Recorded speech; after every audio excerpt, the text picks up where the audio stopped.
Dalam nama Bapa dan Putra dan Roh Kudus. Amin.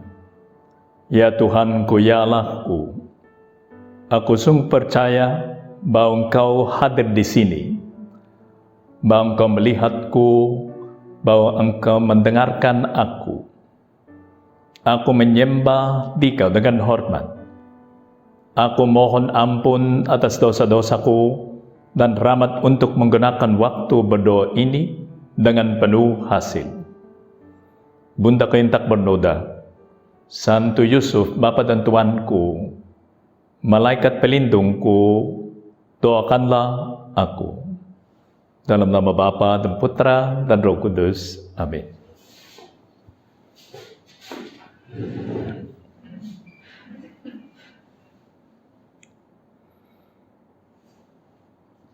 Katanya Tuhan Yesus Kristus di dalam perjamuan terakhir, seperti Bapa telah mengasihi aku, demikianlah juga aku telah mengasihi kamu. Tinggallah di dalam kasihku itu. Nah, tadi itu kita berbicara tentang kesabaran. Sebetulnya kita membahas itu, kita merenungkan itu, karena kita di dalam permulaannya tahun baru ini, kan? Maka ide yang harus dimasukkan di dalam pikiran kita ini, yang berpikir spiritual, adalah kita harus mulai lagi. Ini yang dikatakan oleh Santo Josemaria, yang kita masih ingat, kan?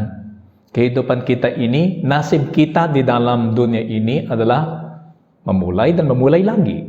Oke, maka jangan putus asa, dan harus sabar bagi diri kita sendiri. Tidak boleh yang tidak sabar dan langsung give up, kan? Khusus kalau kita masih mulai, dan karena kita selalu memulai lagi, kita tak pernah putus asa, karena kita selalu merasa semuanya itu baru. Ini yang kita selalu di dalam new normal, kan? Di dalam kehidupan rohani kita, semuanya itu new normal. Dan normal bagi kita itu memulai lagi. Normal bagi kita ini selalu berusaha dan berjuang di dalam kehidupan rohani. Oke, kita di dalam tahun 2021, kita memulai lagi new normal kita ini. Ya, oleh karena itu, doa-doa itu dan praktek-praktek spiritual yang dilaksanakan di dalam Opus Dei itu disebut norma. Maksudnya kita harus terbiasa melaksanakannya, tapi bukan terbiasa sehingga jadi muak atas itu, kan? Kita harus selalu merasa seperti ini sesuatu yang baru, dengan memulai dan memulai lagi. Nah, itu yang kesabaran. Dan kita membaca bahwa kesabaran itu, katanya Benediktus ke-16, adalah bentuknya cinta dalam kehidupan sehari-hari. Nah, orang yang sabar adalah orang yang tahu bagaimana mencintai Allah dan tahu bagaimana mencintai sesamanya. Ya, oleh karena itu kita harus sabar, tidak putus asa, dan selalu optimis di dalam kehidupan rohani kita. Kalau kamu tetap bertahan, katanya Tuhan Yesus Kristus di dalam Injil menurut Santo Lukas, kalau kamu tetap bertahan, yaitu sabar dan tekun sampai akhirnya, kamu akan memperoleh hidupmu, katanya Tuhan Yesus Kristus. Kalau kamu tetap bertahan, kamu akan memperoleh hidupmu. Dan hidupmu itu apa? Kehidupan di dalam di surga, di dalam kerohaniannya itu Allah. Ya Tuhan, bantulah kami supaya kami bisa bertahan sampai akhir kehidupan kita, kan? Bertahan di dalam iman, bertahan dan selalu sabar atas situasi kita. Dengan itu bukan kesabaran kosong, melainkan kesabaran yang penuh artinya. Dan artinya kesabaran kita ini adalah kita berharap dan kita tahu bahwa akhirnya kita akan ketemu dengan Tuhan. Seperti Bapa telah mengasihi aku. Kesabaran sama dengan cinta. Oleh karena itu renungan kedua di sini adalah di dalam rekoleksi ini adalah cinta kasih. Memulai lagi yang pertama kesabaran di dalam permulaan itu, renungan kedua cinta kasih. Orang yang sabar tahu bagaimana mencintai Allah. Ini yang dikatakan bukan ide saya sendiri. Ini dari Bapak Paus kita ini yang suci, semanya itu suci, termasuk yang Bapak Paus Fransiskus. Benediktus ke-16 mengatakan bahwa kesabaran itu sama dengan cinta kasih. Seperti Bapa telah mengasihi aku, demikianlah juga aku telah mengasihi kamu. Tinggallah di dalam kasihku sampai akhir kehidupanmu dan setelah kehidupan ini juga. Tinggallah di dalam kasihku itu. Jikalau kamu menuruti perintahku dengan sabar dan dengan tidak give up, tidak putus asa, kamu akan tinggal di dalam kasihku. Wah, apalagi yang kita cari kan? Kalau kita menuruti perintahnya tiap hari, kalau kita melaksanakan apa yang diminta oleh Tuhan dari kita tiap hari, kita selalu tinggal di dalam kasih-Nya. Seperti aku menuruti perintah Bapakku, ya, sebagaimana Tuhan Yesus Kristus waktu Dia berjalan di atas bumi ini menuruti perintah Bapa, dan Dia tinggal di dalam kasih-Nya. Oke, apa yang terjadi kepada Tuhan Yesus Kristus waktu Dia berjalan di atas bumi ini akan terjadi kepada kita kalau kita taat kepada Allah. Itu tanda cinta kasih, tanda cinta kasih. Semua itu kukatakan kepadamu, katanya Tuhan Yesus Kristus, supaya sukacitaku ada di dalam kamu dan sukacitamu menjadi penuh. Karena sukacitanya Tuhan Yesus Kristus memang sukacita yang akan memuaskan hati kita. Tidak ada sukacita lain yang akan memuaskan kehidupan rohani kita, hati kita. Hanya ini yang dari Tuhan. Maka silakan mencari itu tiap hari dan tolong menjadi sabar di dalam kehidupan rohani. Semuanya itu kukatakan kepadamu, supaya sukacitaku ada di dalam kamu dan sukacitamu menjadi penuh. Tidak ada kasih yang lebih besar daripada kasih seorang yang memberikan nyawanya untuk sahabat-sahabatnya. Orang yang bisa melaksanakan itu, menyerahkan diri bagi sahabatnya, cintanya itu sangat besar. Kamu adalah sahabatku.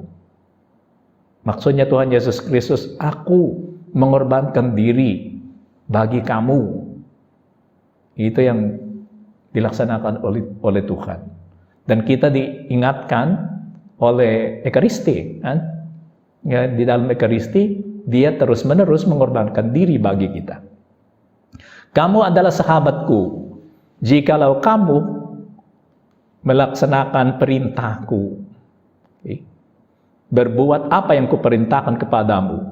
Aku tidak menyebut kamu lagi hamba. Pernah saya dengar seorang yang berbicara tentang agamanya sendiri dan katanya, di dalam agamaku ini kami adalah hamba. Itu hamba. Situasi kita itu seperti itu. Tapi yang dijelaskan oleh Tuhan Yesus Kristus waktu Dia menjadi seorang Katolik, ini yang membuat Dia bertobat. Aku tidak menyebut kamu lagi hamba, sebab hamba itu tidak tahu apa yang diperbuat oleh tuannya. Tetapi aku menyebut kamu sahabat, saudara, bukan hanya sahabat. Tapi saudara dan sahabat itu menyatu, kan? Karena kadang ada saudara yang tidak dicintai dan sahabat yang seperti saudara.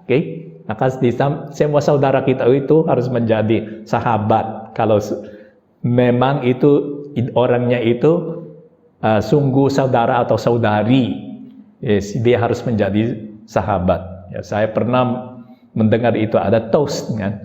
Saya kurang tahu apa katanya di dalam bahasa Indonesia. Toast itu yang dilaksanakan yang akhir tahun ini, dan minum sedikit anggur dan ada yang disebut cita-cita kita pada tahun baru ini. Dan katanya yang mentoast itu, semoga sahabat kita menjadi saudara kita. Maksudnya, semoga mereka bergabung dengan kita di dalam kerasulan kita ini. Semoga semua sahabat kita menjadi saudara kita. Itu yang satu keinginannya untuk tahun baru. Dan semoga saudara kita itu menjadi sahabat kita. Ya, karena tidak boleh ya ada saudara atau saudari yang bukanlah sahabat kita. Semoga sahabat kita menjadi saudara kita, dan saudara kita itu menjadi sahabat kita. Ini yang dicita-citakan oleh orang itu, dan itu keinginannya bagi semua yang hadir di dalam perjamuan itu. Ini yang dilaksanakan oleh Tuhan Yesus Kristus. Kamu adalah sahabatku jikalau kamu berbuat apa yang kuperintahkan kepadamu. Ada syaratnya. Harus mengikuti kehendaknya Allah. Aku tidak menyebut kamu lagi hamba, sebab hamba tidak tahu apa yang diperbuat oleh tuannya. Tetapi aku menyebut kamu sahabat, karena aku telah memberitahukan kepadamu segala sesuatu yang telah kudengar dari Bapakku. Warisan saya dari Bapakku ini, aku meng-share, membagikan dengan kamu. Kita jadi sahabat yang sangat erat kan, sehingga warisan yang saya terima dari Bapakku, aku share dengan kamu. Bukan kamu yang memilih aku. Itu bukan sekedar kita apply kan.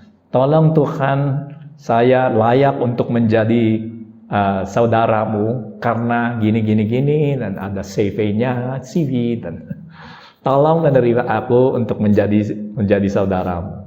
Tapi katanya Tuhan Yesus Kristus, bukan kamu yang memilih aku, tetapi akulah yang memilih kamu. Karena cinta, karena dia bos kan. Dia tidak apply, dia memilih karena dia berbuat baik bagi kita. Dan aku telah menetapkan kamu supaya kamu pergi dan menghasilkan buah, dan buahmu itu tetap. Supaya apa yang kamu minta kepada Bapa dalam namaku, minta dari Bapa dalam namaku, itu diberikan kepadamu karena kamu adalah saudaraku. Aku menerima kamu sebagai saudara. Aku meng-share warisanku dengan kamu. Katanya Tuhan Yesus Kristus. Kita merasa lebih aman kan? Karena kita punya saudara seperti ini. Tuhan, kami percaya kepadamu. Dan kami tidak takut lagi, walaupun ya memang pasti kami akan menderita sedikit di dalam kehidupan ini. Sesuai dengan kehendak-Mu, kami menderita apa yang harus diderita atas nama-Mu. Tapi kalau kami tahu bahwa Tuhan itu ada, kami tidak akan takut lagi. Kami akan menjadi kuat di dalam hati kami. Ada internal strength kan? Ada internal strength di dalam diri kita. Saya berusaha membaca sesuatu dari psikologi ya. Dan menarik karena itu tentang attachment style. Itu baru saya membaca tentang ini. Attachment style itu apa? Karena di dalam istilah kehidupan rohani, kalau itu attachment, itu sesuatu yang buruk. Maksudnya keterikatan yang buruk kan? Sehingga tidak bisa bertindak keterikat, kecanduan gitu.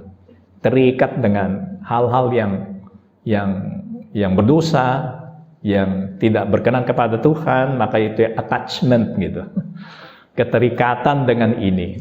Tapi ada di psikologi, beda lagi artinya, attachment style.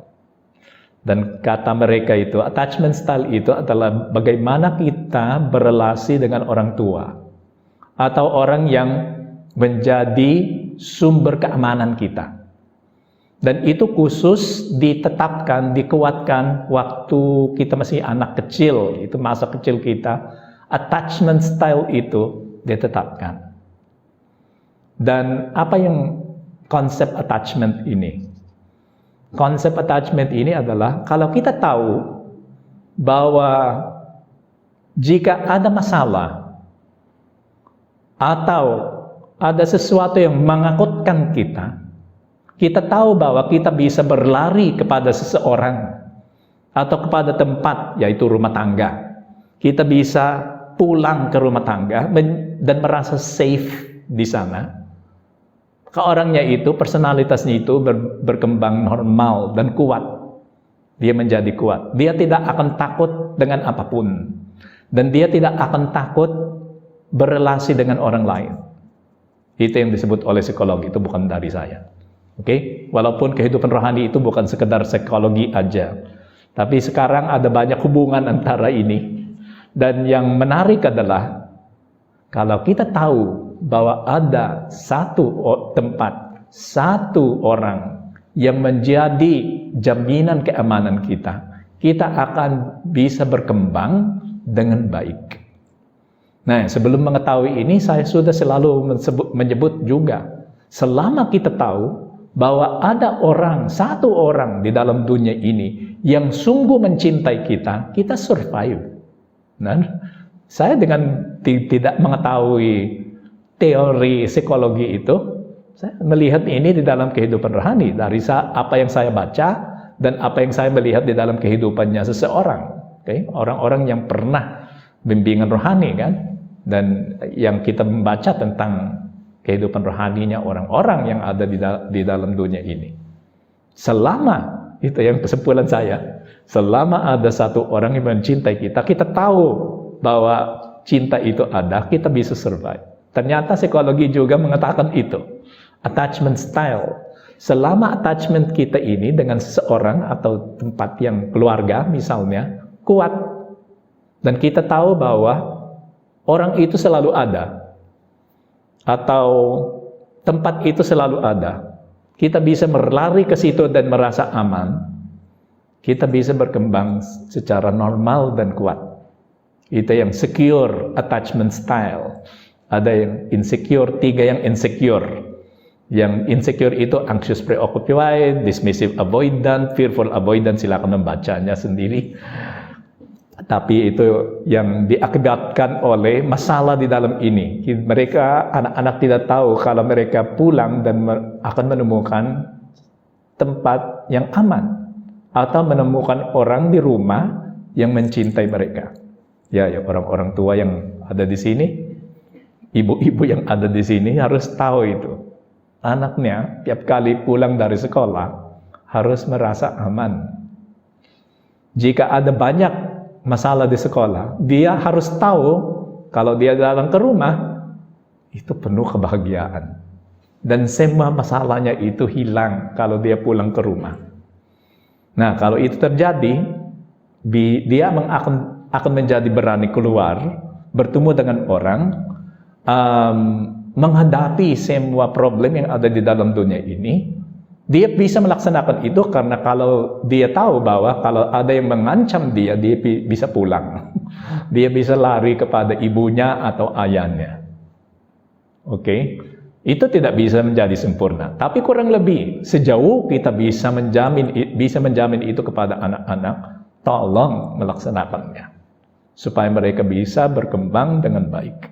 Nah, di dalam kehidupan rohani, orang itu selalu ada.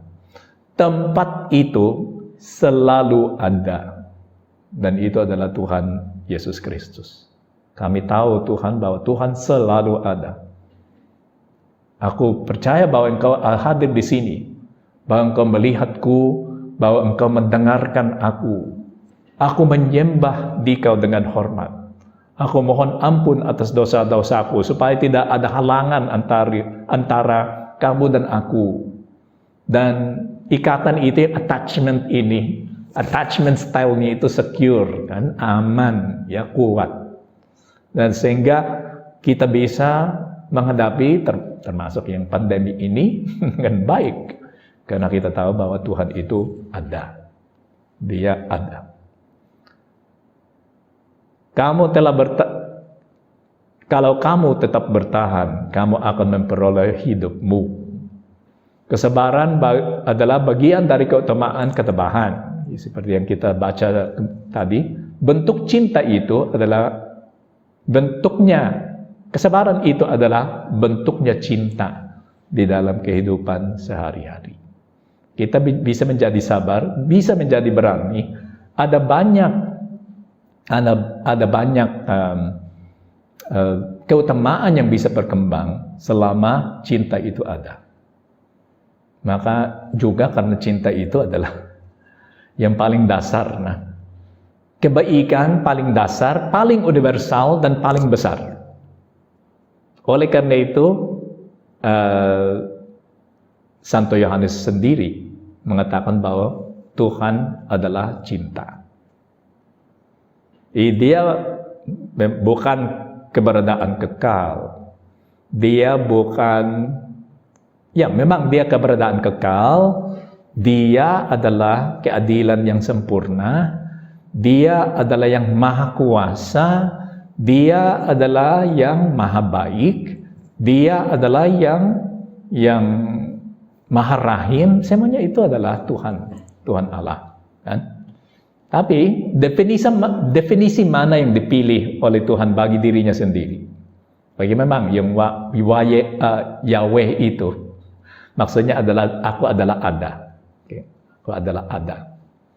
Itu yang dia pilih sebagai nama untuk menjelaskan itu kepada Musa waktu dia melihat yang pohon itu yang terbakar, okay, di mana Tuhan itu berada. Tapi di dalam perjanjian baru dia pakai nama apa? Cinta. Aku mencintai kamu. Aku adalah keamananmu. Aku adalah kebahagiaanmu yang sejati. Itu maksudnya Tuhan Allah. Oleh karena itu dia menamakan diri cinta. Cinta. Dan kita tadi itu di dalam renungan pertama kita berbicara tentang sakramen, kan? Yang kita rindu dan kadang kita sangat kecewa karena kita tidak menerimanya. Sampai takut, kan?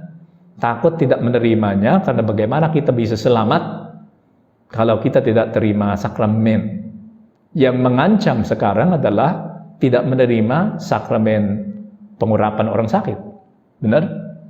Itu terjadi juga di Filipina, di mana kebanyakan dari petugas di dalam rumah sakit itu, kebanyakan antara yang kerja sebagai polisi adalah orang Katolik.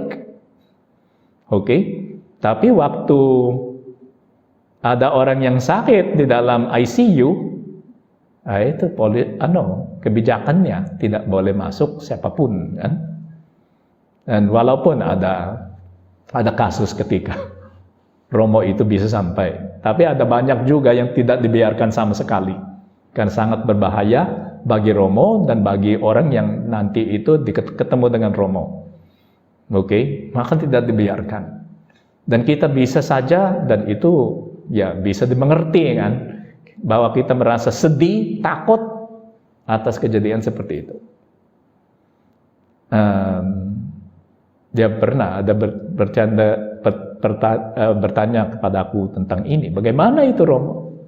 Kenapa Romo-Romo itu tidak berani aja pergi ke sana dan melanggar semua kebijakan publik dan kebijakannya rumah sakit dan kebijakan ilmu kedokteran, masuk dan percaya aja untuk, ya, tapi kita kembali ke apakah kita memang menguatkan iman atau mencobai Tuhan?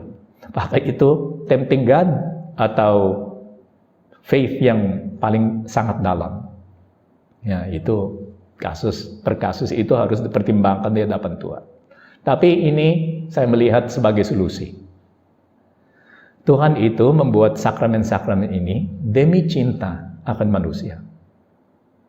Itu bukan sekedar magic, kan? Yang magic itu dengan menyebut katanya, walaupun orangnya tidak percaya atau tidak tidak menginginkan itu, tapi yang istilahnya yang khusus di dalam magic adalah sebutkanlah aja katanya Dan kalau kamu punya kekuasaan itu terjadi. Ya, seperti yang kita baca di dalam Harry Potter kan, disebut kata itu jadi ini. Karena itu bukan soal apa yang saya merasa, apa yang dasarnya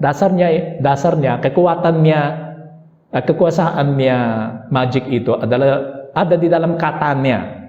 Kata yang mati itu yang tidak ada perasaan. Kalau disebut jadi, ini magic. Tapi kalau itu sakramen itu bukan sekedar kata saja. Di belakangnya ada cinta Allah yang mau menghapus, cintanya Allah yang mau menghapus dosa asal kita, cinta Allah yang mau membesarkan rahmat yang ada di dalam diri kita sehingga menjadi dewasa, cinta Allah yang mau menyatukan diri dengan kita di dalam Ekaristi, cinta Allah yang mau menyatukan dua orang, laki dan perempuan, supaya mereka saling mencintai secara sempurna. Cinta Allah yang memberikan kekuasaan kepada seorang laki-laki untuk mengubah roti dan anggur menjadi tubuh dan darahnya. Semuanya itu adalah soal, atau di belakangnya itu cinta Allah. Sakramen itu adalah cinta Allah, bukan magic. Bukan magic. Demikian, apa kesimpulan kita? Cintanya Allah itu tidak dibatasi oleh sakramen-sakramen itu. Walaupun biasanya, kalau mungkin, dia menyampaikan cintanya secara kuat dan tegas di dalam sakramen-sakramen ini. Tapi sekarang, di dalam situasi seperti ini, yang tidak bisa diberikan kepada umat, walaupun umat itu punya hak atas itu kan, umat punya hak, tapi tidak bisa diberikan karena ada banyak yang dirugikan kalau kita melaksanakan itu. Apakah kita merugikan yang lain supaya satu yang? Nah, kita harus ingat, Allah itu adalah cinta, dan walaupun di luar sakramen, dia bisa bertindak. Khusus kalau situasi ini terjadi karena kehendaknya sendiri. Benar. Apakah Tuhan itu dibatasi oleh sakramen-sakramen itu? Tidak. Apakah manusia bisa tidak percaya kepada sakramen karena sakramen tidak membatasi cinta Allah? Tidak boleh. Siapa orang yang bisa menentukan itu? Kalau karena Tuhan itu lebih besar dari sakramen, maka aku tidak menerima sakramen itu. Itu salah, sama sekali. Tapi kalau situasi sendiri ini termasuk rencananya Tuhan dan tidak dimungkinkan sakramen yang fisikal, apakah Tuhan tidak bisa mengampuni dosanya seorang di luar sakramen pertobatan? Bisa. Kita sudah tahu itu sebelum pandemi ini. Yang perlu adalah cinta kasih akan Allah yang ada di dalam dirinya. Oleh karena itu, kalau orangnya memang rindu secara jujur atas sakramen ini, menurut saya orang itu punya cinta akan Allah yang luar biasa menurut saya. Dia tidak mengeluh karena rasa sakit, dia tidak takut karena dia mati sendiri, dia hanya satu yang dia pikirkan, sakramennya bagaimana kan? Tuhan bantulah aku supaya walaupun tanpa sakramen aku diampuni dan aku bisa masuk ke surga. Cintanya Allah lebih besar daripada itu. Bukan, saya tidak mengatakan bahwa kita harus menolak atau tidak melaksanakannya kalau itu sangat mungkin. Kalau sakramen bisa diberikan, tolong minta dan romonya harus memberikan kepada umat. Tapi kalau tidak boleh, tidak bisa, tidak sesuai dengan apa yang direncanakan oleh Allah, kita harus percaya bahwa cintanya Allah itu sangat besar. Yang kita harus melaksanakan adalah membalas dengan cinta yang sebesar itu. Itu mustahil, kami tahu Tuhan bahwa mustahil kami bisa membalas cintamu dengan cinta yang sama dan setara. Tapi karena kami diberikan rahmat oleh Tuhan Yesus Kristus, dan dia menyatu dengan kita ini, dalam dalam Tuhan Yesus Kristus, kita bisa mencintai Allah Bapa sebagaimana Allah Putra itu, Tuhan Yesus Kristus, mencintai dia. Sehingga cinta kita bisa menjadi sangat besar. Karena Tuhan, bukan karena kita, kan? Karena Tuhan Yesus Kristus. Marilah kita merenungkan itu secara lebih dalam lagi. Cintanya Allah akan kita, dan cinta kita akan Allah. Dan marilah kita pergi kepada Bunda Maria, karena Bunda Maria itu menjadi teladan bagi kita. Siapa lagi yang lebih mencintai Tuhan Yesus Kristus daripada ibunya yang melahirkan dia? Kami pergi kepadamu, Bunda Maria, bantulah kami supaya kami bisa jadi taat kepada Tuhan dan mencintai dia secara yang layak. Aku bersyukur kepadamu ya Allahku atas segala resolusi yang baik, kasih dan inspirasi yang telah Engkau curahkan kepada aku dalam renungan ini. Aku mohon pertolonganmu untuk melaksanakannya. Bunda Kerintak Bernoda, Santo Yusuf, Bapa dan Tuanku, Malaikat pelindungku, doakanlah aku. Dalam nama Bapa dan Putra dan Roh Kudus. Amin.